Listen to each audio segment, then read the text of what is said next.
Committee. We'd like to call the meeting to order for October 27th, public board meeting.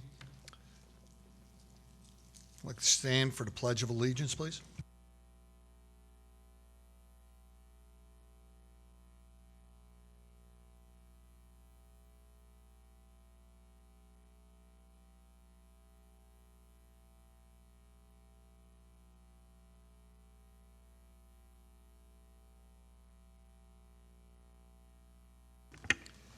Mrs. Burns, call the roll, please. Mr. Allen? Present. Mrs. Bowman? Here. Ms. Boyle? Here. Mrs. Hallenbeck? Present. Mr. Kovitz? Here. Mr. Marrington? Here. Mr. Parentano? Present. Mr. Cirillo? Here. Mr. Sullivan? Present. We have a quorum. Thank you, Mrs. Byrne. The board met in executive session this evening prior to this meeting to discuss matters of employment, issues related to labor relations, the purchase of or lease of real property, matters related to litigation, and matters related to school safety and security. Any announcement, Mrs. Burns? No announcements. Dr. McGee, your superintendent's report, please.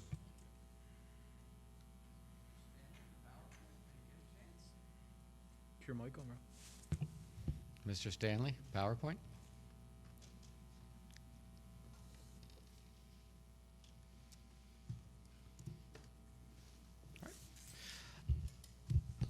So as most are aware, we had a decision point scheduled for tonight.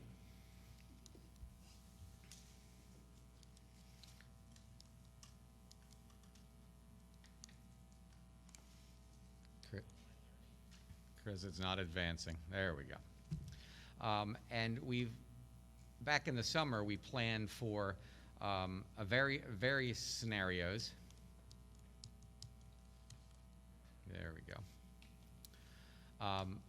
We began in Plan C, and if conditions were not permitting, we had planned to stay in Plan C for the foreseeable future, where we learned online.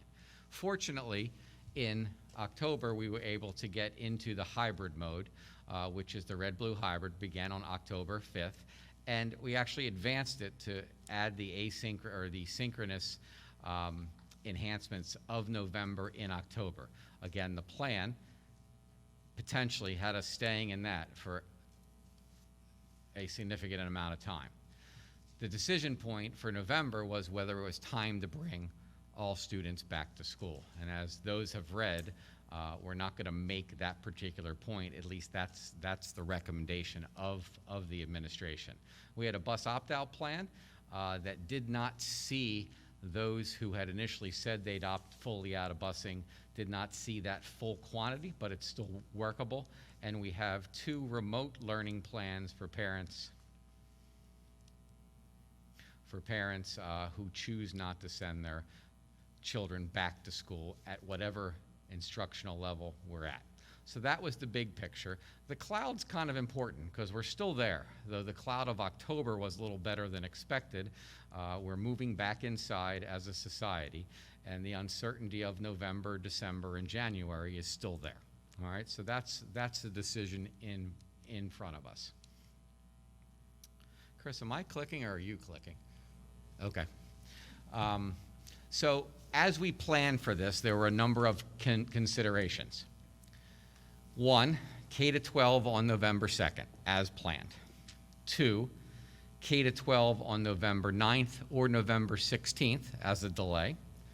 Possibly K-12 on November 30th, and then K-12 in January or February, or the idea of breaking it up by level, by grade, or even possibly by school, because each school is different. So those were the plans on the table for myself and the administrative team as we contemplated the decision. So some numbers. The Department of Health has given us, the Pennsylvania Department of Health and the Pennsylvania Department of Education has given us some suggested metrics to look at as far as our instructional model. One is the incidence rate per 100,000.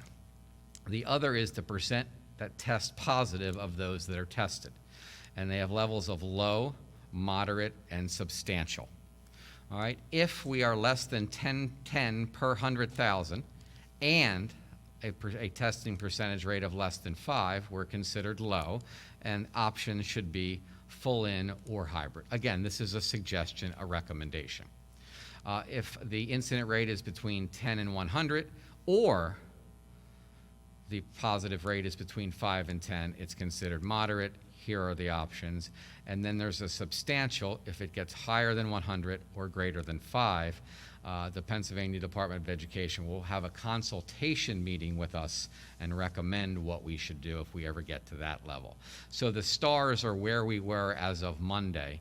We're about 3.5% in the testing rate in the county, and our incident rate is 50 out of 100,000, which puts us about here. Here's a few month running total of where we've been along the way. All right, so it gives you an idea of what the recommendations do as far as the metrics. The county that we just talked about isn't evenly distributed. The gray is 0 cases, yellow is 1 to 10, whatever color green that is, 11 to 50, and then darker green is 51 to 100. And as you can see, Lower County has a significant difference between Upper County. This is Palisades, I believe, and they've been open since early September. They have a lot of space. They're at 6 feet, and you can see that the incidence of the virus up there is somewhat different. This is Penridge, etc. To give you an idea of some of the numbers within the plan. So there was a survey about how people felt about moving to all-in. And the big difference between what we have now, the hybrid model, and moving to all-in, basically the essence is the distance between students in the classroom when stationary. So at the secondary level, grades 5 through 12, if we brought all students back in, the present 6 feet of distance within classes between students in their desks would be reduced to 3 feet in almost every incident. There's actually a few classrooms and a few buildings that it's not even 3 feet. At our elementary level, it's a little bit easier in some areas because we have some sizable rooms and less elementary kids per class where we might be able to do greater than 3, and in some cases maybe even 6 with everybody in. So this is what folks said. This is extremely comfortable bringing people back or sending your child back at 3 feet. This is slightly comfortable. This was neutral. This is slightly uncomfortable, and this was extremely uncomfortable. So if you take a look at that, you give you a general idea of what parents thought. The next slide asked them, if we moved from our present hybrid model, eliminating the hybrid model, what would they do? Would they come to the all-in school? Or would they move to the, or would they remain on the online or do something other? So 28% as compared to about three quarters gives you an idea that clearly parents want their children back in school. Interestingly, this is what model that they're in now. So these are people who are presently in the online model, and most of them decided that they would stay where they are. This is parents who have their children in the hybrid model now. 4,000 of them said they would move to all-in, but nearly 1,000, 900 plus, said they would move from the hybrid back to the all-online model if we move to all-in. So that's about 1 in 5. That would probably be a reduction in their educational opportunity as far as going from 2 days a week of live instruction to all remote instruction. So that brought us back to our decision points. November 2nd was not an option, probably the worst date I could have possibly picked, the day before the election in July. Then the idea of November 16th and 9th and K-12 November 30th weren't possibilities for a number of reasons. One, all of our schools are different, and the secondary level is significantly more difficult to get in school, which we'll talk about more in a second. Secondly, it's a balance. It's a tightrope between making sure that students are safe and making sure staff is safe and making sure we can continue to staff our buildings and our classrooms. So Neshaminy's been very fortunate. Both our certified and support staff have been there right with us all the way along. We have a number of people on leave taking the leave that is afforded to them, and we've been able to fill those positions and continue to move forward. Though we're at a point where any significant change in that would probably lessen our ability to run our schools like many of our neighboring schools that are having staffing problems.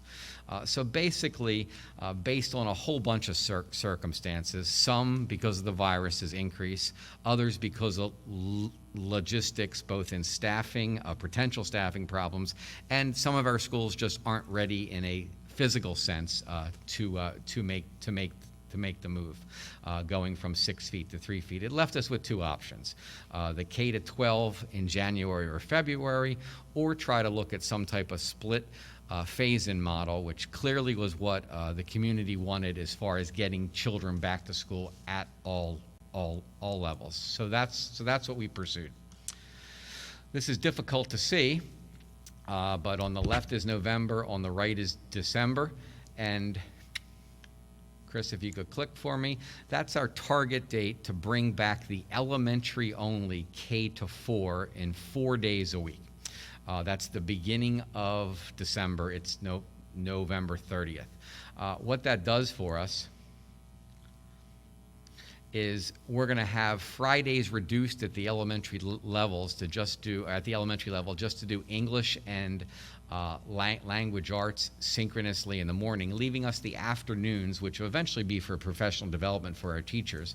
But during the month of November, it allows them to adjust their instruction for the all-in, but more importantly, it allows them to prepare their classrooms and buildings for the all-in.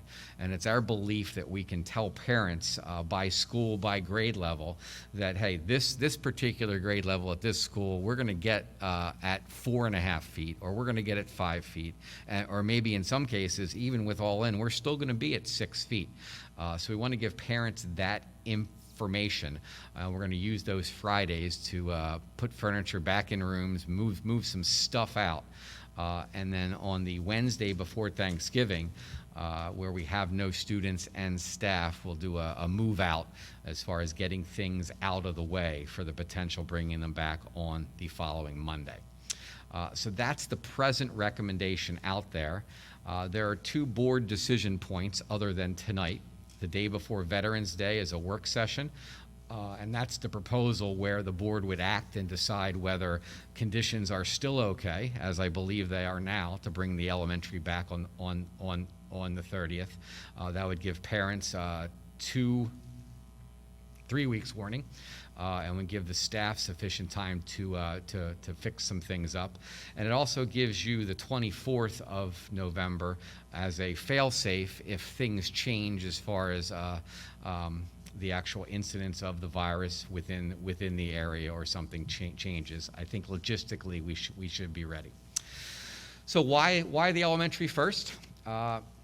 And the answer to why the elementary first is why not the secondary is in the same conversation. The elementary has more difficult with remote learning. It's easier for secondary students to access that type of instruction. Our elementary schools are smaller. I think we have one or two somewhere in the 500s, maybe high 400s, and Neshaminy High School has 2,600 students in it. Maple Point, 1,200, Pequessing is pushing 900, etc.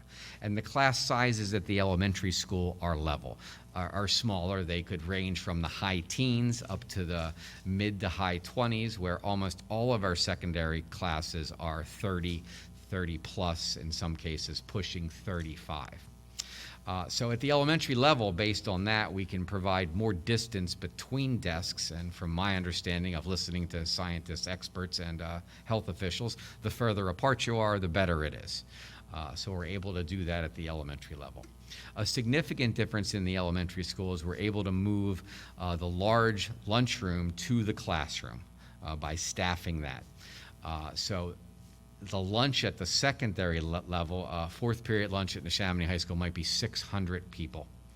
whereas the elementary lunches can be divided up and put in classrooms. At the high school, there aren't enough classes to put that in, and you need an adult in every classroom to supervise. So at the elementary level, that's already in place. At the elementary classes, at level, for the most part, the classes don't remix. You're a unit moving throughout the day, and if something were to happen as far as somebody being positive, that's a limited group of kids. At the middle school level, there is a little bit of mixing, more so at the elementary, but at the high school level, we remix every 46 minutes, which is not ideal to that.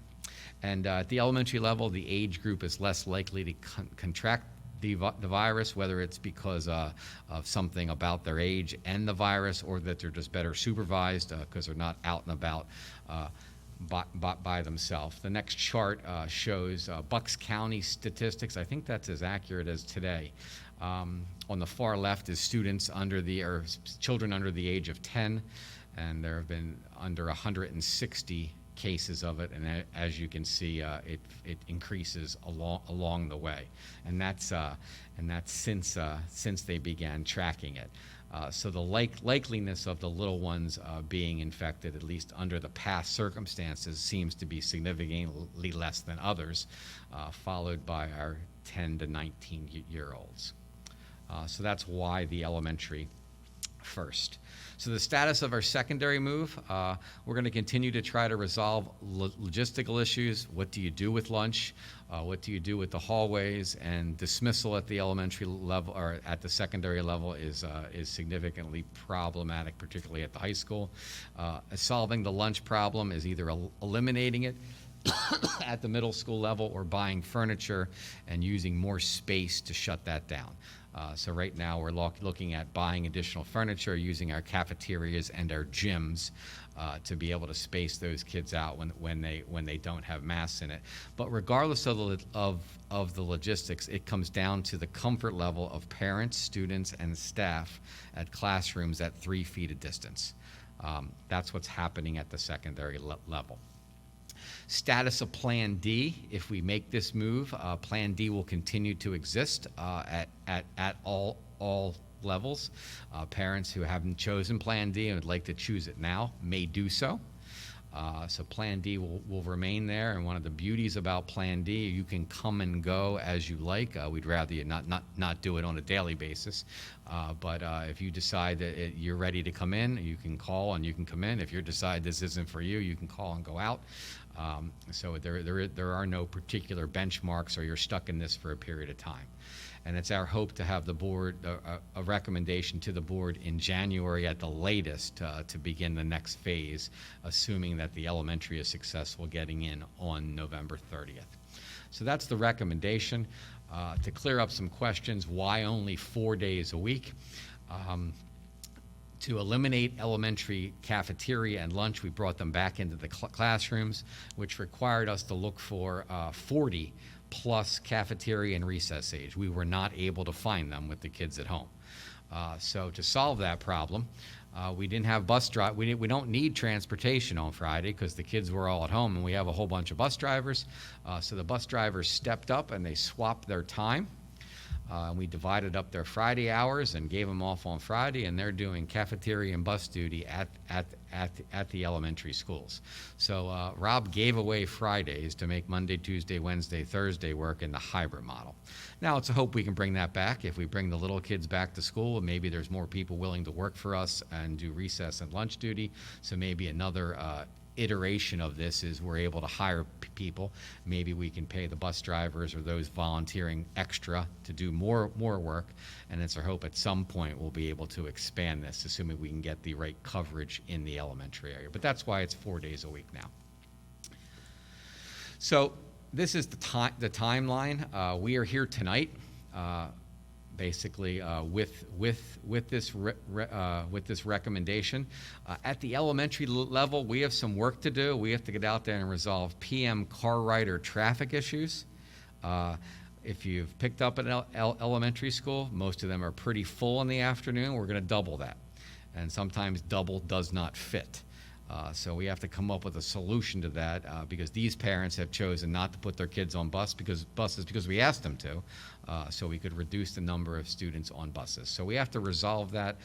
Two possible answers are figuring out ways to do it with the space we have. Another possible answer is staggering dismissals of elementary schools just for the car riders. So we have a couple weeks to figure that out.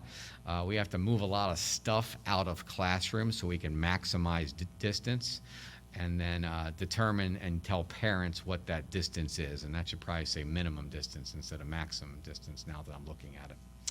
That brings us to the day before Veterans Day to decide whether conditions are the same as they are now and we're comfortable doing it.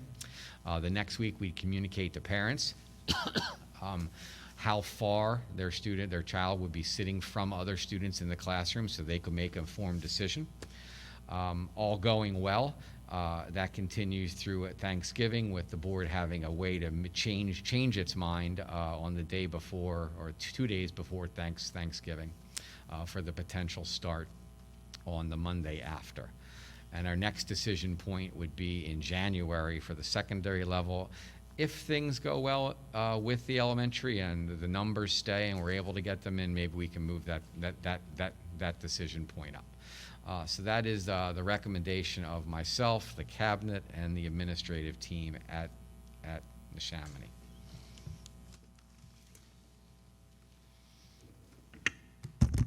Thank you, Dr. McGee. Does that conclude your report? It does. Any questions from the board? I would just like to ask Dr. McGee, when we talk about logistics, and currently in the hybrid model, every school is observing a 6-foot distance, and some schools are going to move to might move to less than 6 feet distance. There's been a lot of confusion around the different aspects of what a quarantine means in a different distance model, and how that affects not only the students and the teacher in the room, but what the administration has to do as the incidence rate may start to increase. Currently, right now, last week, I think they were averaging 35 cases a week. This week, they're averaging a little over 50 cases a week. So can you just give the public an understanding of the differences in those distance models, regardless of whether it's a modified quarantine or a standard quarantine? So when we're notified that either an employee or a student is positive and has actually been in the school environment, we assist the Department of Health in doing the contact tracing, or at least the preliminary work. We don't do contact tracing. We just provide them as the best information that we can. And for that matter, schools don't quarantine either. We just exclude people who have been quarantined. So basically the process is if a student or a staff member has identified as positive, and normally Neshaminy knows before the Department of Health because people tell us, which is the right thing to do, so we can get a head start on it. And what happens is Mr. Meehan and Mr. Devlin and principals go through the child or the staff member's day, and they identify individuals that are potential close contacts. And at Neshaminy, we've defined that as those who sit around the child within the classroom. So in our present setup, if a child's positive, you think in a classroom there's somebody in front of the child, somebody behind the child, somebody to the left of the child, somebody to the right of the child. The classrooms are set up in such a way that that's at least 6 feet. So we identify all those students, and over the course of each period, if it's at the secondary level, that's 4 students, and there are 8 periods, so that's 32 students. We send those names to the Department of Health, denoting that they're in desks. The desks are 6 feet apart, et cetera. And in most cases, it results in no action taken because of the setup within the building. Now, in various cases, they might talk to students and there's symptoms that they do other things. But for the most part, just because of the health and safety setup, there is no action of quarantining or even modifying quarantining by the Department of Health because they're at 6 feet and their contact, anything less than 6 feet, has been less than 15 minutes. So the actual change of classes in the present model are not an issue, simply because they are less than 15 minutes, and you can't have 15 consecutive minutes of contact in a 5-minute period. So our present setup leads to a minimum number of exclusions from school when somebody is positive. Take that same scenario and double the desks in the room, double the kids in the room. Now the person in front is 3 feet, the person in back is 3 feet, right, left is 3 feet, and actually you have someone outside of that child that might be within a 6-foot radius, it's right at 6 feet. So in that case, those same 32 students that probably were not excluded from school or did not receive a quarantine from the Department of Health are definitely defined as a close contact. So that's really the difference. An issue that took a lot of time to investigate and to notify parents, even though we may not have had to. Hey, you were next to the child, but we'll wait to hear what the Department of Health has to say about it. You were in the classroom with the child. You were in the school with the child. Now we have the issue that now there might be action taken, and that one issue where there were 32 around over the course of the day, we may not have had any impact as far as excluding kids from school. That number could be 32 if we change the configuration within the building, and that's one issue. And how does that affect the administration's role in determining that when the incident rate may rise? I don't know that we actually are we are in the assistant level as far as giving the information to the Department of Health. So we provide name, contact information, seating charts, and a general layout. And if either Dr. Damsker or his associates have questions, they give us a call and say, what does this mean, or what does this look like in this particular classroom? So I guess when a positive case comes to school, and I believe we've had 11 or 12 since June, excuse me, it probably takes Mr. Meehan, Mr. Devlin, and the principals a good half day to make sure they've done their due diligence, to make sure we've identified everything to help the Department of Health as far as giving them the information that they need so they can make the determination. Then after that, there isn't a whole lot to do because of our health and safety plan.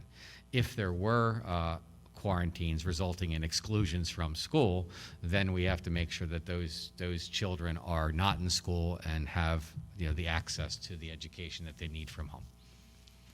All right, thank you very much, Dr. McGee. Anyone else? All righty, we're going to move to our first public comment period.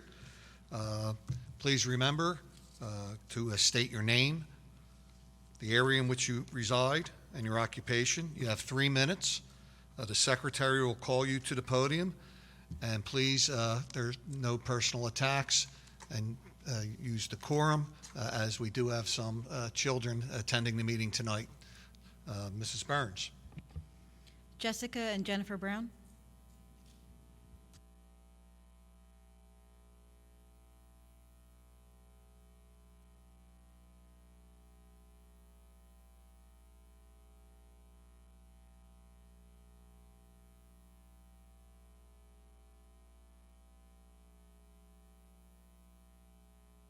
Hello, my name is Jessica Brown, and I live in the Georgetown development of Langhorne, PA. This is how online schooling has affected my life.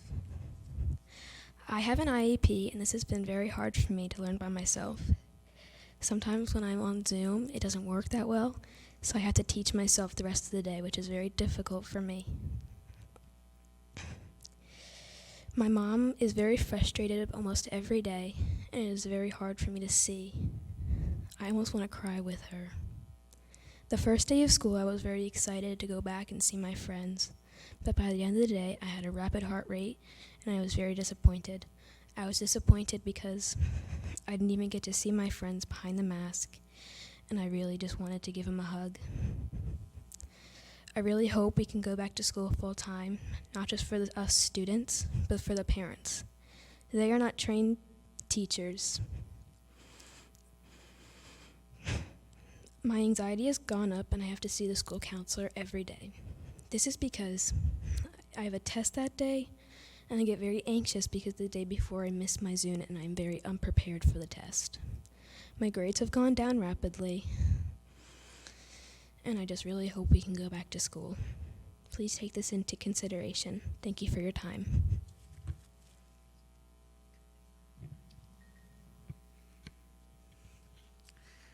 Good evening, board members, staff members. My name is Jennifer Brown. I also live in the Georgetown development of Langhorne, Pennsylvania. My biggest comment is, first of all, the cases are going up with COVID. However, it is because of rapid testing. My pediatrician I'd take my children to said that we are going to have a 10-minute test that will come out in the next couple weeks. So as cases are going up, deaths are going down, and that has been proven by the CDC and as the Pennsylvania Department of Health. I believe that teachers, just like doctors, nurses, and grocery workers, are essential workers. Children need them developmentally, academically, emotionally. They need our teachers. And right now, I don't see this hybrid learning as effective as it would be if they were in school full time. Grades have gone down. I've seen teachers say to me that the grade levels are dropping. And they are learning the same things they're learning last year. I think if our kids aren't going to get back in school, it is going to affect them majorly in the future. Thank you for your time. Thank you. Kim Gorman.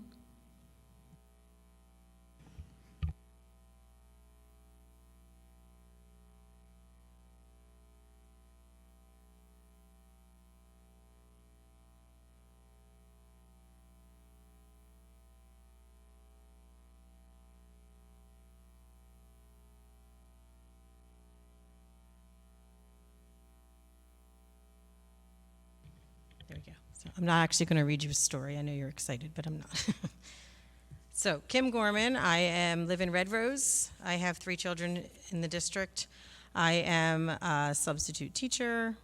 My husband is a chiropractor, and I run the office, as well as a lot of other things.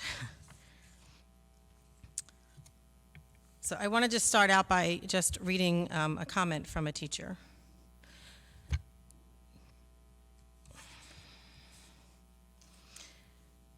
Dear AJ, wow, it's hard to believe that 2nd grade is over. I loved your spirit and drive to always do your best. It was great watching you play basketball. I hope your dreams to go to Holy Ghost come true. I will be there to watch you play and with the Firebirds. Never change your ways. Stay true to yourself. I know you'll see a lot of success. Have a great summer. Dear AJ, you came into 3rd grade ready to be a C12 superstar. I watched you grow so much this year and realized mistakes really can make you smarter. You are kind, helpful, and so enthusiastic. You really helped your classroom run well. Our classroom run well. I see great things for you. Keep being you. I read these because this is my child, but this is not my child anymore. This was my 6th grader. The comments now from his teachers are, does not complete class assignments, should seek additional help from his teachers. One comment says he contributes to class activity, and he was told he's the only one that participates, but he's only been to school twice during the 6 times that he could have been. So it's very hard for me to stand here and fight for full-time education when I know that what we are doing now is nothing close to what the kids deserve and what Neshaminy is capable of. Of course, being in school is better than hybrid, but it is still not ideal, at least for my kids. My 6th grader, the one who I was just described, is failing nearly every subject, not because he struggles, but because he has done little, if any, of the work. It's a struggle to get him to do anything. He wants so badly to be in school, but at the same time, absolutely hates going under these circumstances. He was going to go on Monday this week, and then he didn't want to go, and I let him stay home, and he said, thanks for not sending me to hell. That's what he said. He has attended twice, as I said. The attendance call came, and of course the suggestion to just switch him to virtual, but that's not the answer. Doing all his work on a Chromebook is frustrating for him and for many others. He needs paper, worksheets, books. He told me today on my way here, tell them, he's like, I never thought I'd ever say this, but I want a book. I want to read a book. I don't want to look at my screen anymore. Have you all do you do all your reading and writing on a screen? Probably not. The amount of screen time for these kids is astronomical. In addition to their phones, their Xbox, the PlayStation, which I'm not sure about everyone else, but I feel horrible taking that away when for some that's their only social interaction. I know I'm not alone when I say that my kids have lost their spirit, their love for school that they didn't even realize they had until now, and their love for life. They've become so indifferent to everything school related. I know that we cannot do this for another 30 days, let alone till January or February. That's almost a whole year of not being in school. My kids will not be successful. That being said, I'm here to fight for those who can make this work to have their children in school full-time now. Their lives depend on it. For my children, it's apparent that I will most likely be pulling the children from the district, which completely breaks my heart. I love Neshaminy that was. I love the teachers, the administrators, and my involvement in the PTO and substituting. I'd hope to come back and actually work full-time. But my children's well-being is more important, and I cannot watch them suffer emotionally anymore. I know that you may not be solely responsible for the situation we are in. I totally get that, and that you think you're doing the best for our kids, but when is anyone going to stand up for our children? It doesn't seem like anybody will. Thank you. Thank you. Heather Nicolette.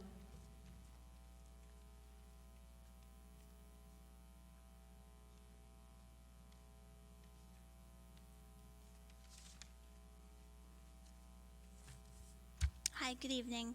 My name is Heather Nicoletti, and I live in Langhorne, right near Tawanka Elementary School.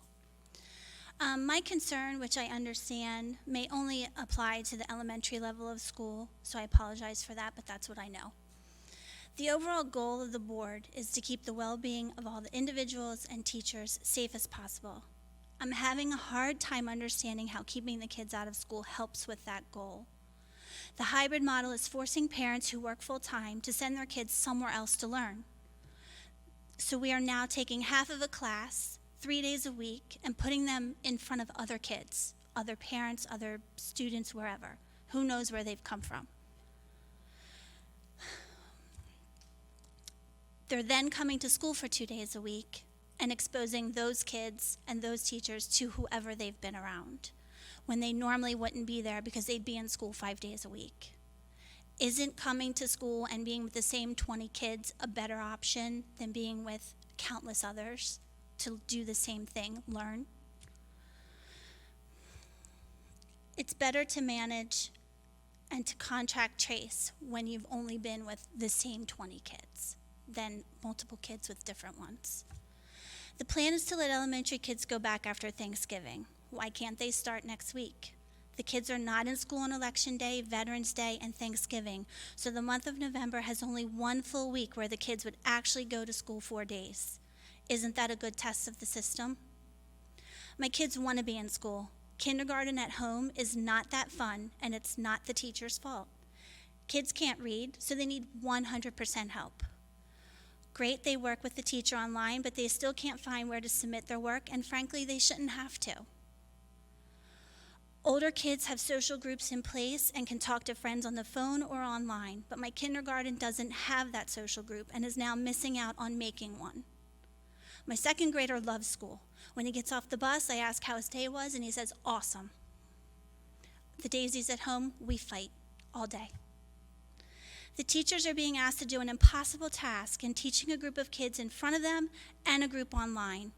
They are working twice as hard and getting only half the result, if that. Everyone is suffering with this model. Please let the kids go back to school where they belong so that they can learn. Thank you. Thank you. Deb Harker.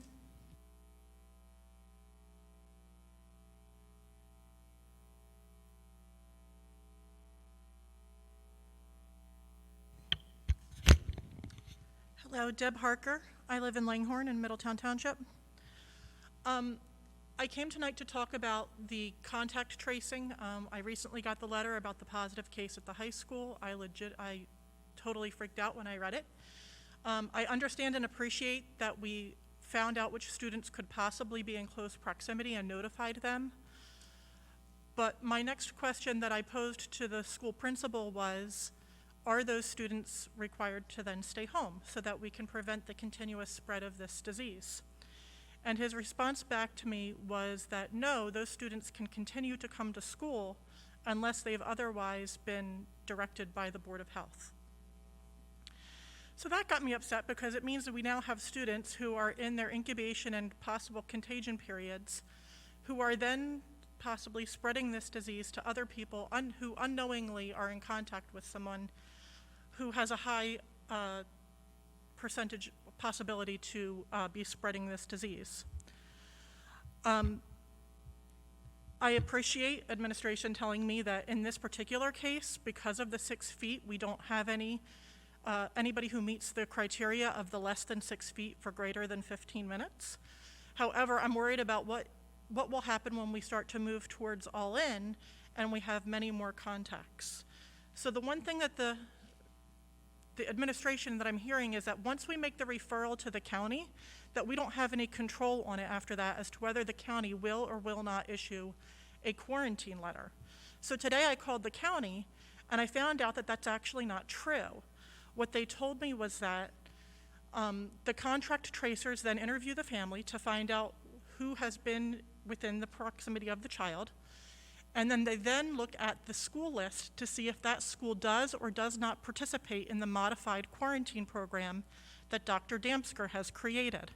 And that Neshaminy happens to be a school that allows for the modified quarantine and would allow that student who happens to have known contact with a positive person, possibly even a household contact with a parent who is positive, that child can then still attend school under the modified quarantine program that Neshaminy has opted into. I asked her for a list. She said not all districts have opted into that.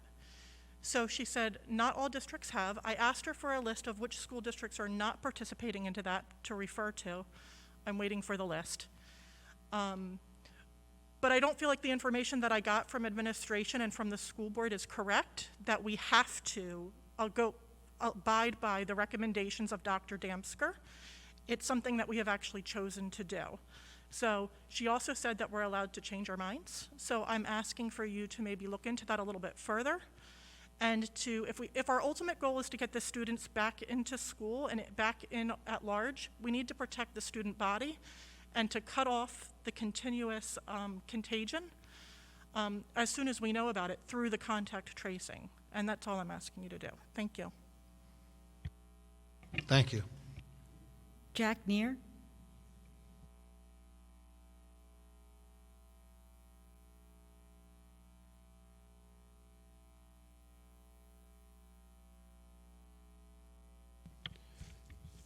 Good evening. My name's Jack Nair. I wasn't going to talk tonight, but my neighbor Jen came to my house last night, and this is why I'm all upset. I'm upset because my wife and my neighbors and my friends' wives are all going through the same issue, as well as their husbands and myself. I'm not here to bash anybody. I'm here to talk about my kids, my friends' kids, and all of the kids in the world. All right?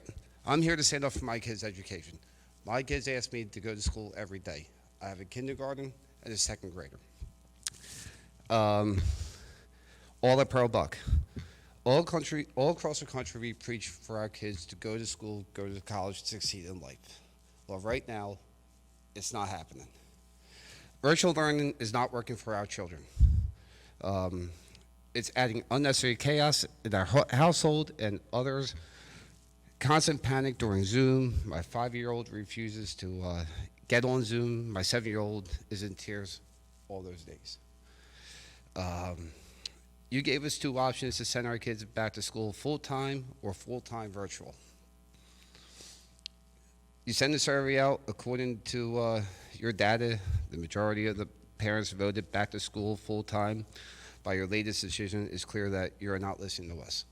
Earlier in this session, you had 1 out of 1,000 out of how many people voted to go to school versus not go to school full-time? 1,000 out of 5,000? Okay? 1 out of 5. So why are we being punished? If there's 1,000 parents that does not want their kids to go to school, why are the other 4,000, 5,000 kids being punished?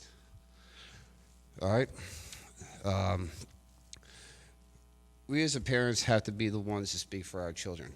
And my kids are saying they want to go back. Other kids are saying they want to go back. We saw the Catholic and private schools open up on time this year. They are maintaining their COVID testing, Catholic schools and private schools are open and operating as they are supposed to, watching and maintaining COVID. They gave their teachers an option: go back to work, or we will find teachers that want to. My wife now is only doing 30% of production of her full-time job, which comes to she gets 70% reduced pay. I have let's see, but I haven't seen a reduction in my school taxes this year. Why can't I get reduced taxes? Again, these are honest questions that I have for you guys. Stores, gyms, restaurants are open. Why can't we? I worked through this whole pandemic. I'm an essential worker. I'm in the automotive industry. I service nurses, doctors, teachers, governor workers. Unions.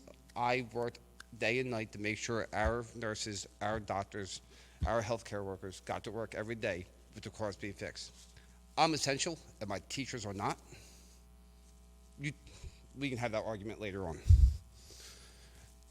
I'm more educated than I am. Let's see here.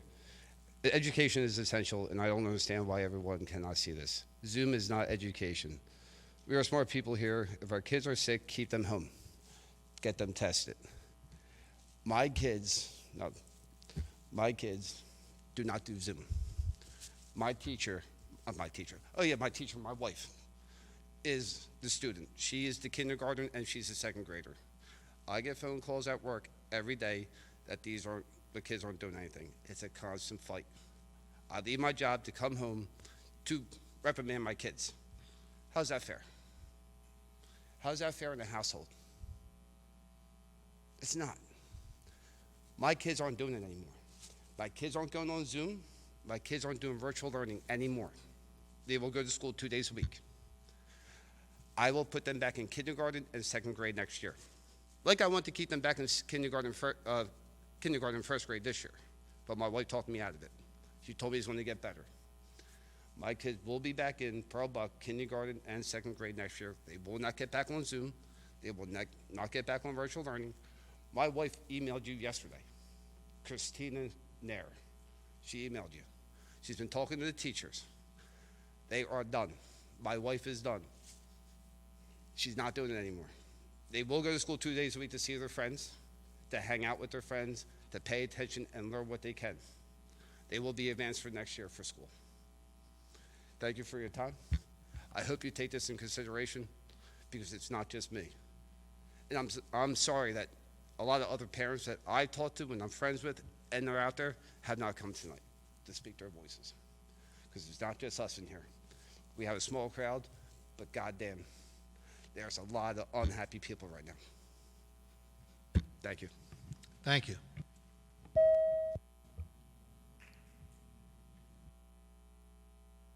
Anyone else? Thank you. There'll be an opportunity at the end of the meeting for another round of public comment for those that wish to. I'll bring us to tonight's routine matters. I'd like to make a motion for item 3.01 minutes, 3.02 treasurer's report, 3.03 check register and procurement card purchases, 3.04 investments, 3.05 exonerations. May I have a second? Second. Second by Mrs. Hollenbeck. Any comments, questions, or concerns? All in favor? Aye. Opposed? Abstentions? Motion passes 9-0. Section 4 is 4.01, revised returns from leave. I'd like to make a motion, be it resolved that the Neshaminy Board of School Directors hereby approves the following revised leaves of absences of administrative staff, and there is one name listed. May I have a second? Second. Second by Mrs. Bowman. Any comments, questions, or concerns? Hearing none, all in favor? Aye. Opposed? Abstentions? Motion passes 9-0. Section 5, Mr. Sullivan, would you please read 5.01 and 5.02? Section 5.01, retirements, resignations, and end of assignments. Resolved that the Neshaminy Board of School Directors hereby approves the following retirements, resignations of certified staff. There's 3 people on the list. The first one happens to be Susan Kukuk, and she's retiring with 33 years of service in the district. And Holly Wooderson is also retiring with 35 years of service. Motion's been made. Maybe have a second? Second. Second by Mr. Kovitz. Any comments, questions, or concerns? Hearing none, as Mr. Sullivan noted, we want to thank those teachers for their long years of service here at Neshaminy. 30-plus years of service. They deserve a good retirement. Hearing no other questions, all in favor? Aye. Opposed? Abstentions? Motion passes 9-0. 502. Leaves of absence. Resolved that the Neshaminy Board of School Directors hereby approves the following leaves of absence for certified staff, and there's 5 people listed on that list. Motion's been made. May I have a second? Second. Second by Mrs. Bowman. Thank you. Comments, questions, or concerns? Hearing none, all in favor? Aye. Aye. Opposed? Abstentions? Motion passes 9-0. Mrs. Boyle, could you please read 5.03, please?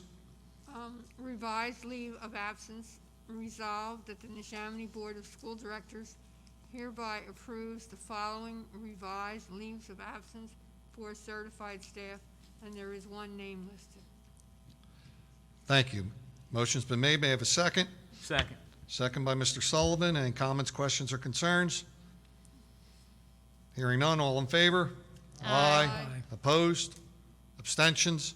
Motion passes 9-0. Mr. Marrington, would you read 504, please? Revised returns from leave. Resolved that the Neshaminy Board of School Directors hereby approves the following revised returns from leave of absence for certified staff. There are 11 names on the list. Thank you. A motion's been made for 504. May I have a second? Second. Second by Mr. Kovitz. Any comments, questions, or concerns? Hearing none, all in favor? Aye. Aye. Opposed? Abstentions? Motion passes 9-0. Mr. Cirillo, would you read 505, please? Revised returns from leave. Resolved that the Neshaminy Board of School Directors hereby approves the following appointments for certified staff, and there are 6 names listed. Motion's been made on 5.05. May I have a second? Second. Second by Mrs. Hollenbeck. Any comments, questions, or concerns? Hearing none, all in favor? Aye. Opposed? Abstentions? Motion passes 9-0. Mrs. Bowman, would you read 506, please? I'd like to make a motion 5.06, co-curricular appointments. Be it resolved that the Neshaminy Board of School Directors hereby approves the following co-curricular appointments for certificated staff, subject to the following conditions. Number 1, in the event that the activity is canceled for any reason, including acts of God or pursuant to any order by the governor or Philadelphia Secretary of Health, prior to the commencement, the coach or advisor will receive no compensation. And or, number 2, in the event the activity has commenced and then canceled for any reason, including acts of God or pursuant to any order by the governor of Pennsylvania or the Pennsylvania Secretary of Health, the coach or advisor shall receive pro rata compensation for the period of services rendered. Resolved that the Neshaminy Board of School Directors hereby approve the following appointments for certified and support staff, and there are 10 names on the list. Thank you. A motion's been made for 5.06. May I have a second? Second. Second by Mr. Sullivan. Any comments, questions, or concerns? Hearing none. Just to, Mr. I'm sorry. Puritano, I'm sorry, point of order. In the first condition, I think it was just a misstatement. It's the Pennsylvania Secretary of Health instead of Philadelphia. Thank you. The work's got you, right? All righty. Mr. Sullivan has seconded the motion. The solicitor has corrected the motion. All in favor? Aye. Aye. Opposed? Abstentions? Motion passes 9-0. Mrs. Hollenbach, would you please read 601 and 602? 6.01, retirements, resignations, end of assignments. Resolved that the Neshaminy Board of School Directors hereby approves the following retirements, resignations of support staff, and there are 7 names listed there. Thank you. Motion's been made on 6.01. May I have a second? Second by Mr. Cirillo. Any comments, questions, or concerns?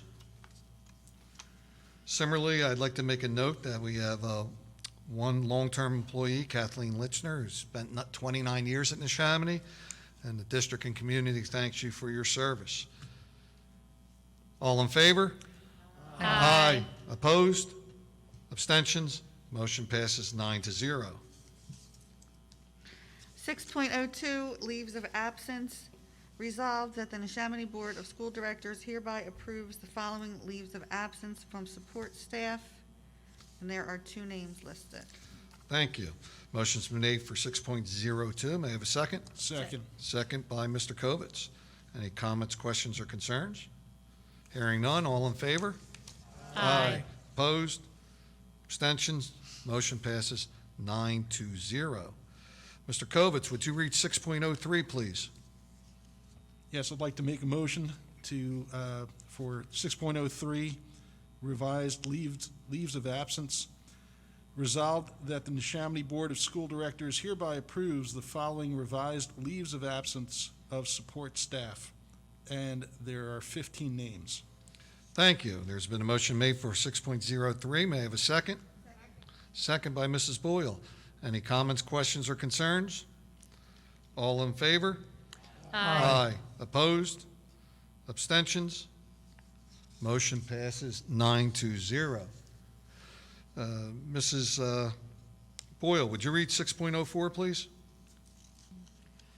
Support staff appointments. Resolved that the Neshaminy Board of School Directors hereby approves the following appointments of support staff, and there are 9 names. Thank you. Motion's been made for 6.04. May I have a second?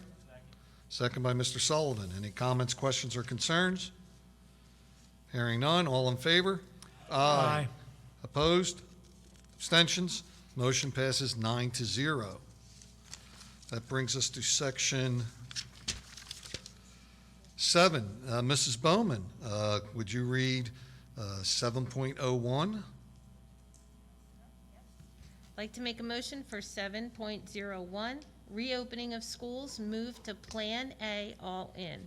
Whereas the Neshaminy School District is required by the Pennsylvania Department of Education to approve a reopening of schools health and safety plan, and whereas the phased reopening plan is, on September 8th, begin Plan C, online instruction through October 2nd.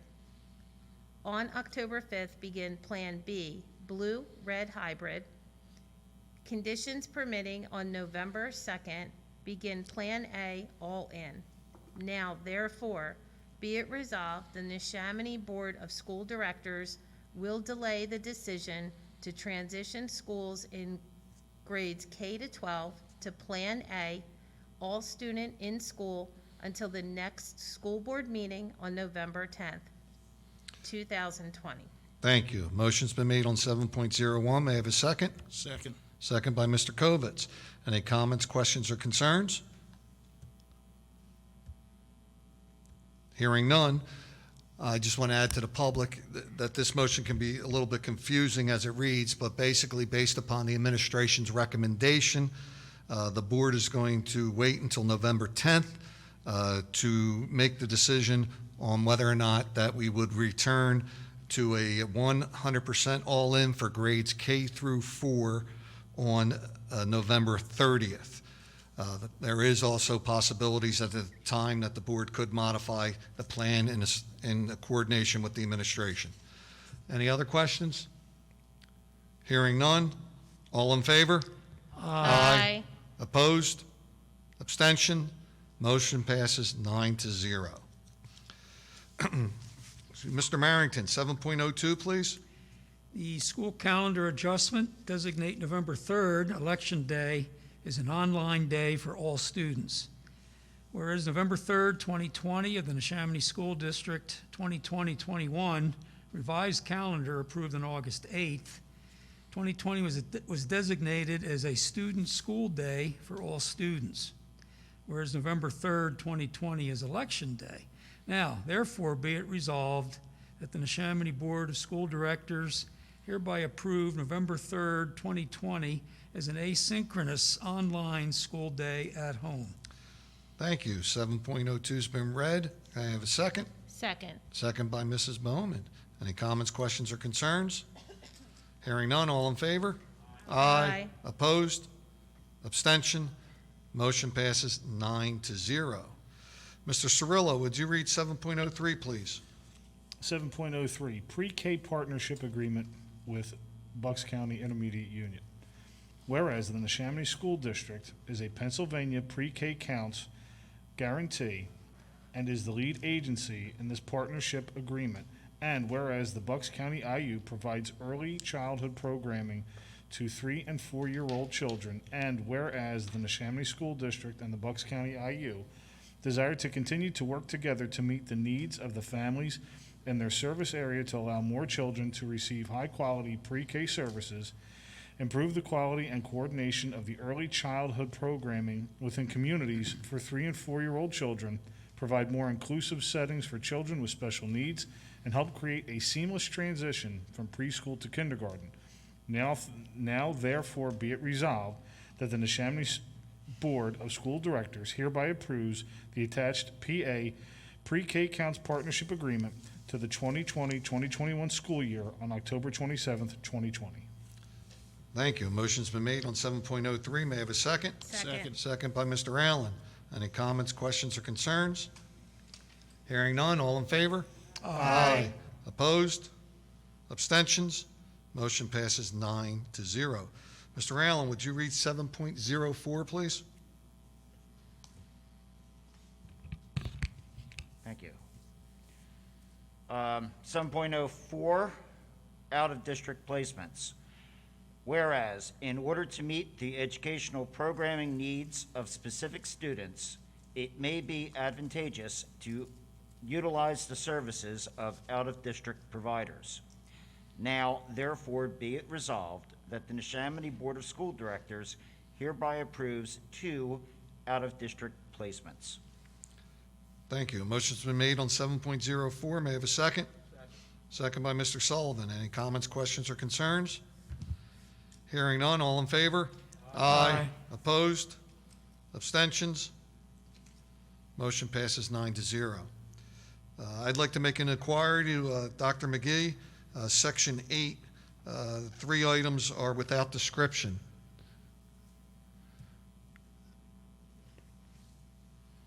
Are they up for discussion? I'm sorry, what's your question, Mr. Parentano? In the agenda paper, 8.01, 8.02, I don't see described for reading a motion. Am I misunderstanding it, or? No, it looks like the colored agenda that is omitted. The agenda I'm looking at has it on, if I can pass it around. It's on your, yeah.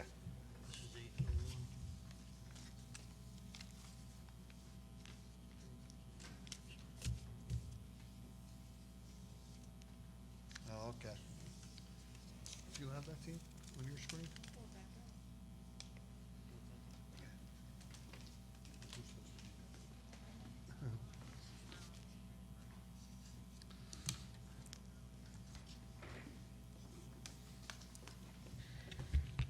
I'd like to make a motion for 8.01, Sunday facility usage.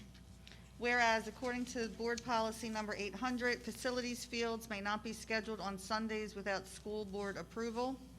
Now therefore be it resolved that the Neshaminy Board of School Directors hereby approves Sunday usage for Langhorne Athletic Association has requested Sunday usage for Maple Point's fields on Sunday, November 22nd. Thank you. Motion's been made on 8.01. May I have a second? Second. Second, is that Mr. Kovitz? Yes. Mr. Kovitz. Any comments, questions, or concerns? All in favor? Aye. Opposed? Abstentions? Motion passes 9-0. Mrs. Hollenbach, can you do 8.02 as well? 8.02, Settlement Agreement. Whereas the Neshaminy School District has received a request to enter into a private and confidential agreement with the family of student 7XXXX9. Now therefore be it resolved that the Neshaminy Board of School Directors hereby approves the language in said agreement. Thank you. A motion's been made on 8.02. May I have a second? Second by Mrs. Boyle? By Mrs. Boyle. Any comments, questions, or concerns? Hearing none, all in favor? Aye. Aye. Opposed? Abstentions? Motion passes 9-0. And want to finish that off, Mrs. Bowman? 8.03, please? I'll just read it, I have it. Oh, you don't have, I'm sorry. Because it's not on the paper, I have Not the a problem. computer. Mrs. Hollenbach, please. I'd like to make a motion for 8.03 NSD-PA Leadership Charter School Settlement. Whereas the Pennsylvania Leadership Charter School filed a claim with the Department of Education seeking payment from the Neshaminy School District for educational services rendered during the 2016-2017 school year in the amount of $11,674.46. Whereas the solicitor of the school board district has been engaged and has recommended to the Board of School Directors to settle the litigation pursuant to the term of the settlement agreement and release the claim presented at this meeting. And be it further resolved that the proper officers of the school district are authorized and directed to sign the settlement agreement and release in the form presented at this meeting, which agreement and release has heretofore been reviewed and approved by the school district solicitor, and to perform or cause to be done and performed on behalf of the school district any and all actions or things as may be necessary in connection with the agreement in order to carry out the purposes of this resolution. Thank you. Motion's been made on 8.03. May I have a second? Second by Mr. Cirillo. Any comments, questions, or concerns? Hearing none, all in favor? Aye. Opposed? Abstentions? Motion passes 9-0. That concludes our action business for this evening. Brings us to other board business. Does any board member wish to discuss any additional board business? Hearing none, it will bring us to our second public comment period. Each speaker will be approach the podium, will be taken in order. Again, same rules apply. State your name, the area you live, your occupation. Please, no personal attacks, and remember to observe decorum. Does anyone wish to approach the podium for a second period of public comment? Come right up.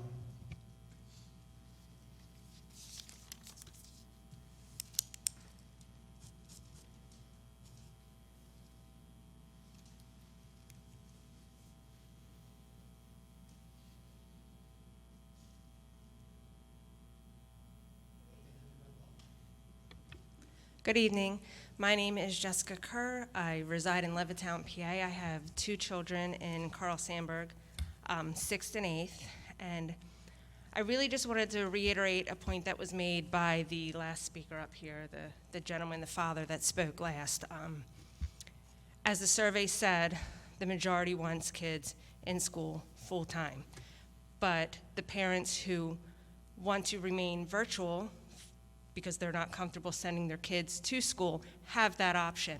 So I really think it's out of control that the parents who want their kids in school full-time do not have that option. I also wanted to make one more comment, just something to think about. I wanted to touch upon something the first young woman spoke. Her name was Jessica. Good name, by the way.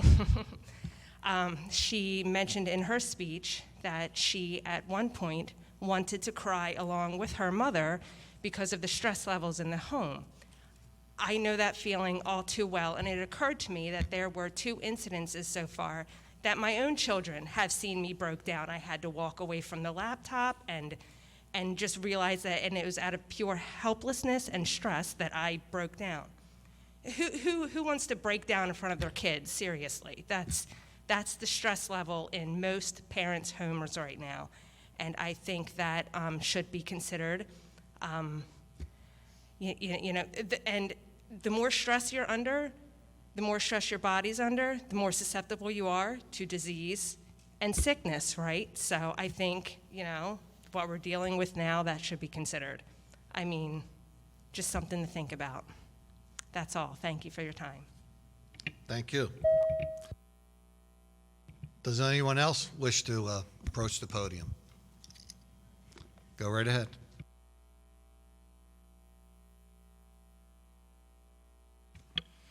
I recognize that Deborah Harker, Middletown Township.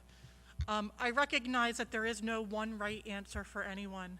I have heard many parents say that once we go all in, because we have an option for a D1 virtual for the students to attend school, to Zoom school online, that we should be able to do that. There are many parents who are currently in the hybrid model who would have the option of their children attending school the 2 days a week with the proper 6 feet of spacing, would have our school options removed from us by forcing us into the online-only model. In addition, during the survey, Dr. McGee, I believe you're the one who said that in the survey that the parents said that if we move to the all-in, 73% or some 70% number would send their children to school, and then that you drew the conclusion, and that means that parents overwhelmingly want their children in school. And I would say that that's not the conclusion that I would come to, or the conclusion that I had. It's that I would be forced to send my child to school, because I do want him to have an education greater than this Zoom, but my greatest preference would be that we would stay in a hybrid model so that we could have the blend of in-school instruction, online instruction, and the proper spacing. And that's something that we're kind of pushing away from. Thank you. Thank you. Anyone else? Come right up.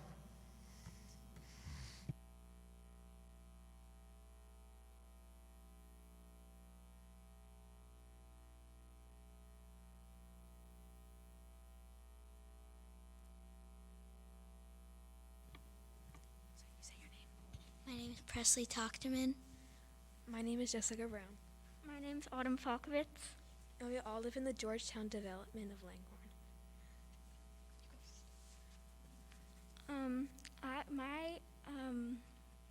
What I think about online school is that both of my parents are stressed out, and my mom had to stop her full-time job to help my younger brother with online learning because he's in first grade.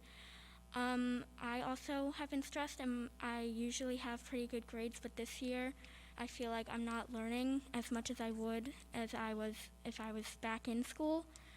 And my social life has been not very good either, because I don't get to see any of my friends, and we have to not sit together at lunch and barely get to talk throughout school, and that's how I feel. Thank you. I feel like it's hard, and I'm stressed, and my parents are stressed, and it's hard, and I've had down grades, and I don't learn anything on Zooms, and it's hard, and I really want to go back to school. Thank you.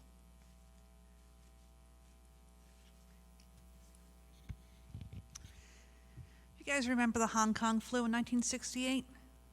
100 million people infected. 5 million have died. Nothing was shut down. In fact, we had a concert a year after. It was a really good concert from what I understand. Groovy. Now we're shutting down. I understand this is a bad virus.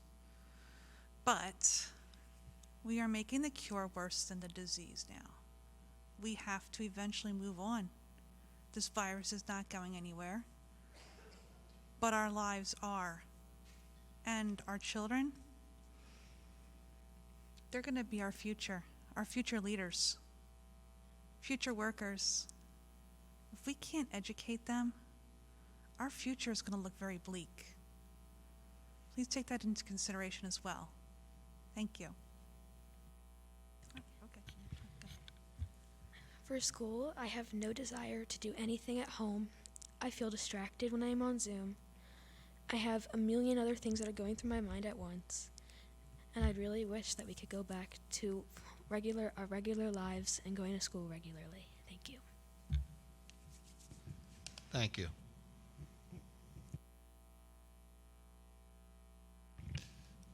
Anyone else before we move on to board comment? Seeing none, we're going to move on to board comment. Mrs. Bowman, would you like to make any comment this evening? Not right now, because you're supposed to ask the superintendent first. Thank you very much, Mrs. Bowman. Dr. McGee, as is our customary practice, for you to go first. Thank One you, of these Mr. meetings, I'm going to get it right. Just a couple clarifications. Mrs. Harker, I'll be glad to talk to you afterwards, and Mr. Meehan's in the room. He handles contact tracing directly, personally, in each case. And I can assure you that, put the modified quarantine aside for a second, students aren't coming to school if they're not supposed to come to school the next day. We make sure that we have a good working relationship with the Bucks County Department of Health. It used to be directly with Dr. Damsker, but things have gotten a little busy where he has more associates now, so we deal directly with them. So even though the letters are coming more frequently and look like they're basic, before that letter goes out, there has been a discussion to make sure that there aren't anything that we've made sure that people don't come to school that aren't supposed to come to school. At the same time, we blend and walk very carefully as to what we're allowed to tell others about things. So that's, I can assure you that, and we can give you more specifics on that from out there. There's a lot of comments also about other schools. Every other school has different circumstances. Some are better than ours, some aren't as good as ours, whether it comes to size of buildings, size of classes, fund balance, nature of the community, state or federal laws that they do or do not have to follow. So judging different schools is very difficult within this environment. Neshaminy will continue to step us back into school that we can continue to make progress. I understand it's not as fast as some would like. The goal is to eventually get us there to the point where we don't step back. When we compare to others, we're not quite sure what their circumstances are. I can tell you that I'm in contact with the superintendents of Bucks County, and in many cases, periodically the superintendents of the 4 counties, and we all continue to work together, and Neshaminy continues to move kids towards all in as good, if not better, than most of our surrounding districts. But it's not a competition, because we all have different circumstances. In our case, we happen to have an outstanding fund balance, which helps, a very supportive board.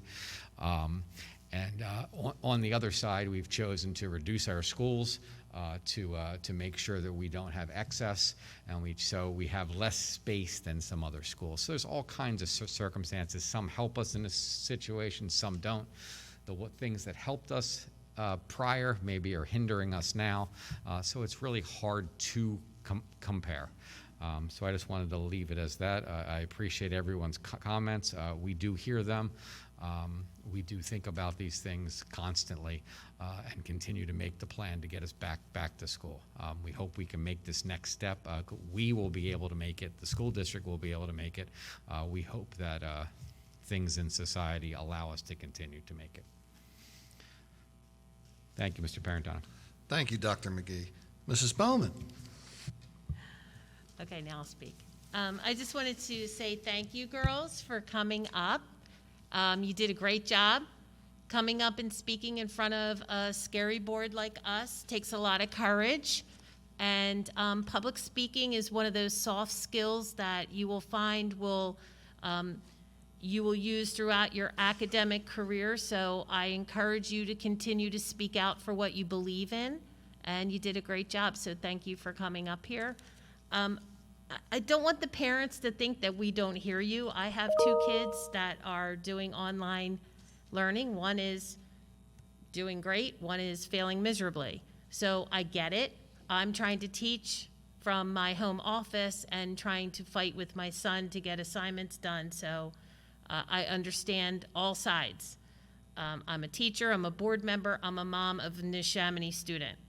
So I don't want you to think that we don't hear you. We understand that parents are frustrated, kids are frustrated, teachers are frustrated, everybody wants to get moving. However, it has to be done with purpose and it has to be strategic. So I please ask everybody, we are trying to move forward. That's why we are in hybrid when other districts are not. We are moving forward, but it is going to take some baby steps, and I would really greatly appreciate your patience as this time as we try to move forward and open the schools for our kids. So I don't want you to think that we're not here for the kids. We hear you. All of our decisions are based on our staff and our students, but it has to be done in a very careful and considerate, strategic way. Otherwise, if we do it haphazardly, we're going to fail. So thank you for sticking by us and having patience while we move forward through this crisis. So thank you. Thank you, Ms. Bowman. Ms. Boyle, do you wish to make any comment? Yes. I just wanted to say that we all want to get back to normal. And so please, be patient with us as we try to get through this. I just wanted to mention that I do remember the Hong Kong flu. My daughter, at the age of 3, actually came down with that. It was a deadly disease.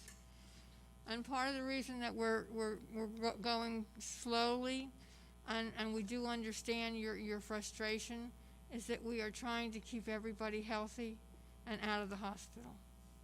Thank you. Thank you. Mrs. Hollenbeck? I too would like to thank everybody that came out to speak tonight about getting us back into school. I have 2 boys in school, and yes, I fight with them every day about doing their assignments, and it is very frustrating, and trust me, I want my kids to get back to school, as I'm sure everybody else does too. However, we do have state mandates and county mandates that we are trying to work through before that we are able to do that. So I echo what Mrs. Bowman said, if we can just be patient so that we can get us back to school quickly and efficiently. That's the ultimate end game, and that's what we want. So, thank you. Thank you. Mr. Kovitz, please. Sort of piggyback on what my fellow board members have already mentioned. Again, I'm very appreciative of everyone who came out to speak tonight, young and not so young alike. Thank you. It's important for us to know and to hear from you what's on your mind. We get it. Most of us are parents here. I have a son going to Neshaminy right now. I'm also a teacher, so I know what my students are struggling with doing, and we're all remote right now. I wish we could do hybrid. We're just not there yet at our school, but at least hybrid would be great. I'd love to see my kids. I haven't seen them. I have new kids I've never met. There isn't a single person on this stage that doesn't want all of our kids back and in person. But as some of us have alluded to, we're in uncharted territory. We're moving forward in some cases faster than other schools in this in Lower Bucks, and we're doing this to the best of our abilities.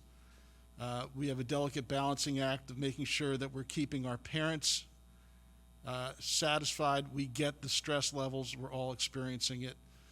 We get that students some students are struggling. We understand. We get that there are other parents that don't want to push too far, too fast, too soon, and we want to make sure things are safe. We get that too. We have all of our various mandates and rules and regulations we need to follow. We also have staff we need to protect, because without them, we can't give rigorous instruction.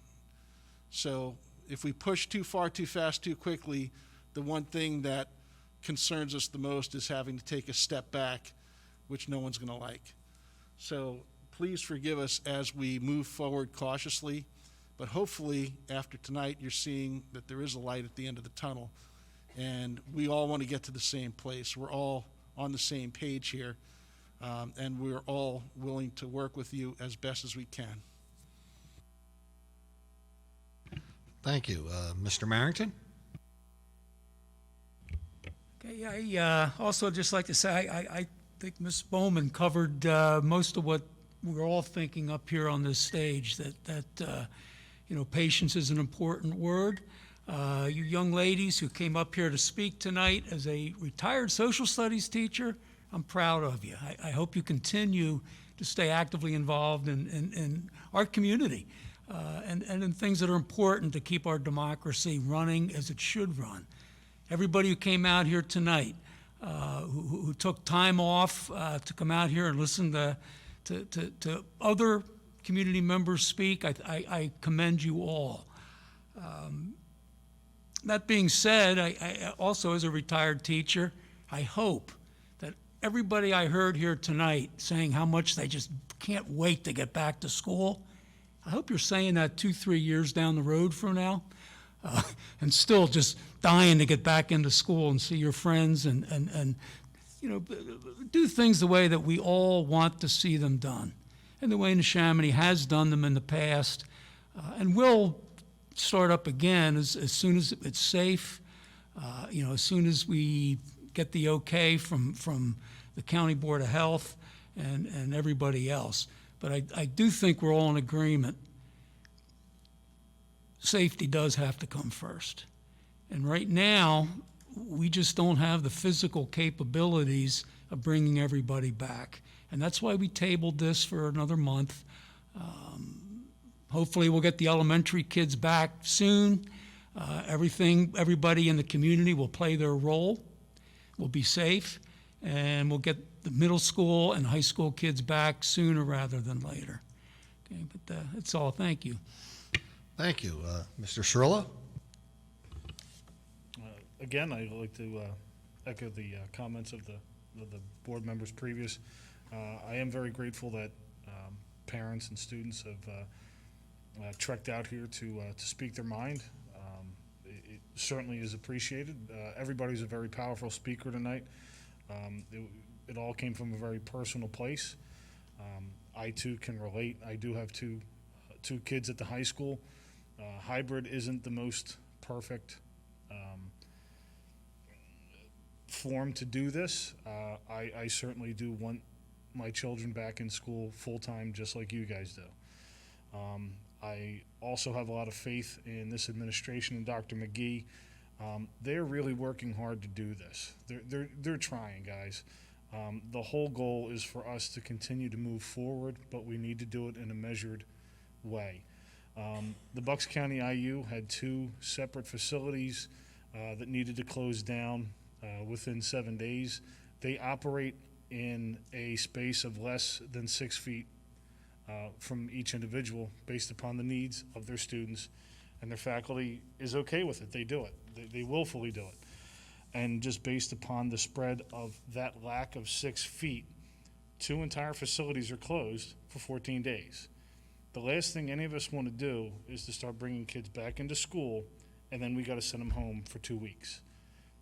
it's a big step back, and it's something that I don't want to see happen. So it's stay the course, continue to do what we're going to do, and trust us. We do want to get the kids back in full time. Thank you. Thank you. Mr. Sullivan? One of the speakers referenced 1968 and the Hong Kong flu. And I was thinking, I was in grade school then, and things that have changed between now and then. There's a lot more rules that we have to follow today. Back in 1968, you didn't have to wear seatbelts in cars either, but we do today because that's the right thing to do. You know, when the email came out last Thursday, I guess it was, that things were changing, I immediately got 3 texts, each from one of my kids. I have 2 middle schoolers and 1 in high school, and they weren't happy about not going back. And none of us are happy about not going back, but we have to do the right thing. And not that this is a race, but slow and steady is going to get us to where we need to get to. And we all want to get back, everyone back into school and do the right thing, but right now there's too many unknowns still. And you know, one thing I don't want to be remiss in tonight is I want to thank the administration for a fantastic job they're doing. I want to thank the teachers for what they're doing. I want to thank the support staff for what they're doing, and the parents for what they're doing. I mean, it's a community effort here, it really is, and not everyone's going to be happy every day, but we just got to keep moving forward, and we'll get there. We will definitely get there. Hopefully sooner than later. That's all I have. Thank you. Mr. Allen, please. Thank you, Mr. Bertano. Of course, I would like to also echo what other board members have said. I want to thank the young ladies who came forward tonight. As I say often when our students come before us, it's a pleasure to see how well they handle themselves, comport themselves in front of public speaking. It's not easy. It's a credit to their teachers, to their family, that they can do that. I'm very proud to see their involvement and their interest. Also, great shirt, by the way, one of my favorite bands. Notice that. It's important. You're being raised right, just saying that. Look, folks, obviously we feel your frustration. We share your frustration. Not a day goes by, I don't read social media and the back and forth, and believe it, we are listening, we're following it, and we're taking it all in, taking it into consideration, and we are trying to do our best, our level best. We're not going to get this right. We're going to get it as right as we possibly can.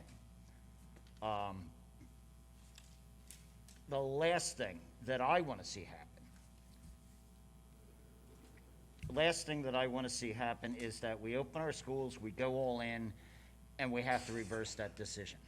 To me, that would just devastate the community, frustrate everyone, the heck and go on. I don't want to see that. So I'll say that, slow and steady, step by step, I still feel is the right way to go, and reevaluating daily, and we do. And that's where we're heading with this. Also, on a personal note, I mean, I have relatives who teach in other districts, students in other districts, students in parochial school, and yes, everyone's doing it a little differently. There are pros, there are cons. On me, I have a nephew who's in college, just to give you an idea how far this goes. Very prestigious engineering college. That he is attending to become an aeronautical engineer, literally rocket scientist, not kidding. At the moment, he's on campus, but he's attending it virtually. I don't know how that's gonna work. He is frustrated, he's upset, and it's the same situation. It's contact tracing. Every day they get an email, something new. And so this is universal for all of us. I just feel as a community, Neshaminy, we can handle this, and I need a better face mask. Now,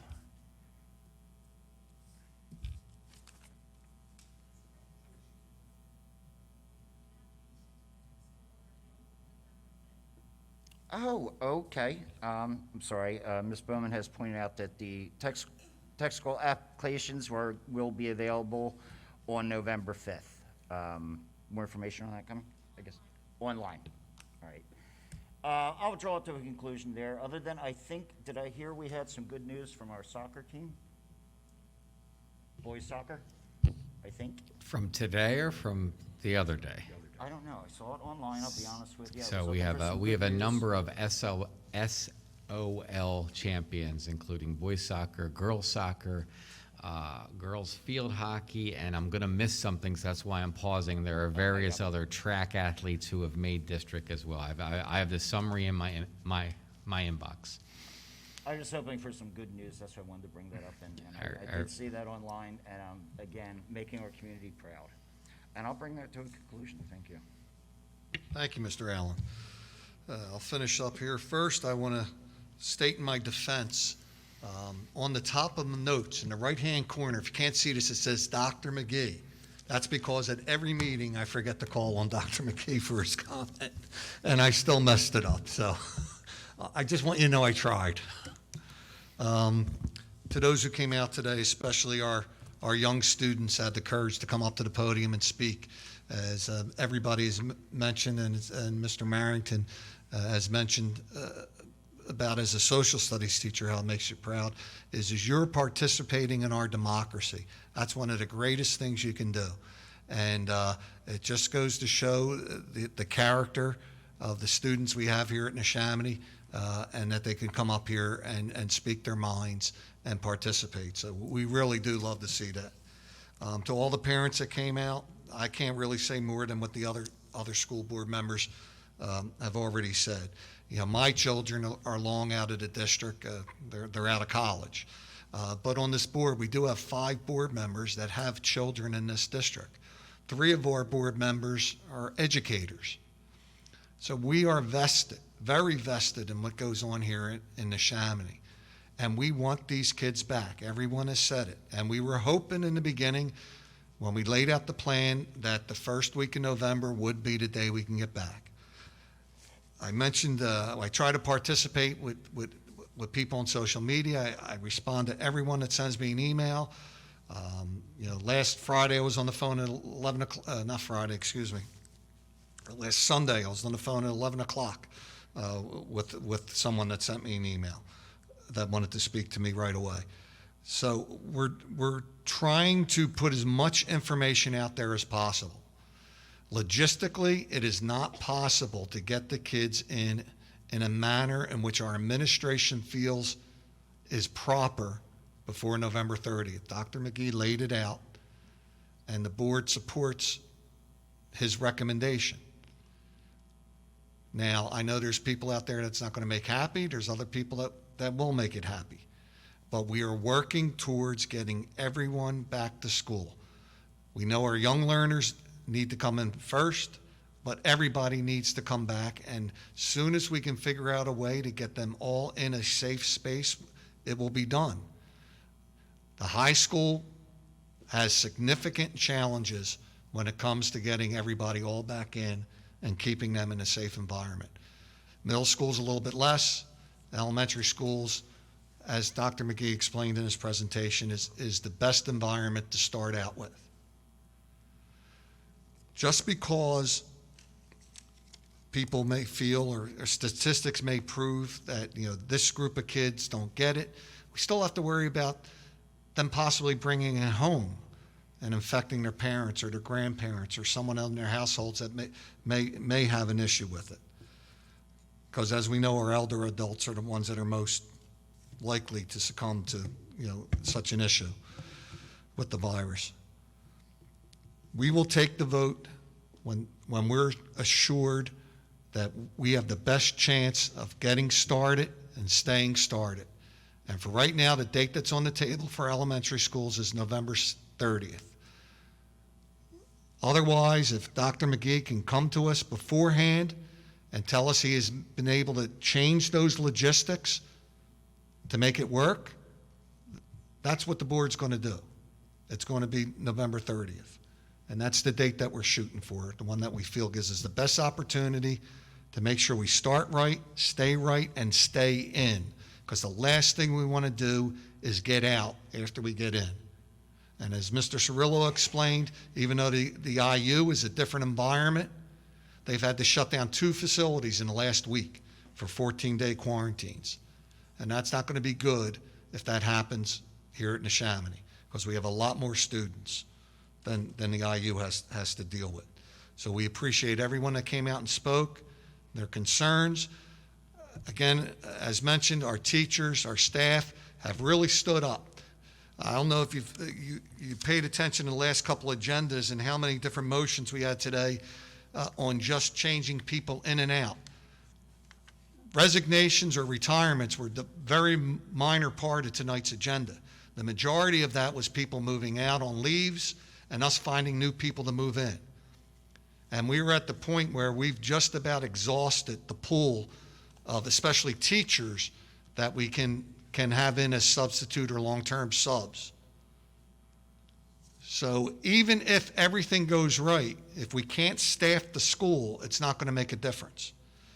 So our teachers have stood up, our bus drivers have stood up, our custodians have stood up. Everybody here at Neshaminy has stood up to make sure we do this right. And we're going to get it right, and we're going to get our kids back in school, and once we do, we're going to do everything possible to keep them in school. And we need your help as parents too.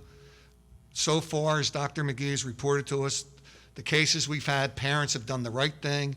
They have called us, told us there's an issue, and we've been able to get on top of it, and we haven't seen any additional spread in our current environment. So let's all try. We're all in this together, and we will get these kids back as fast as we can. We promise. Thank you all for coming out. I have the motion to adjourn. Second. All in favor? Aye. Aye. Thank you all. Opposed?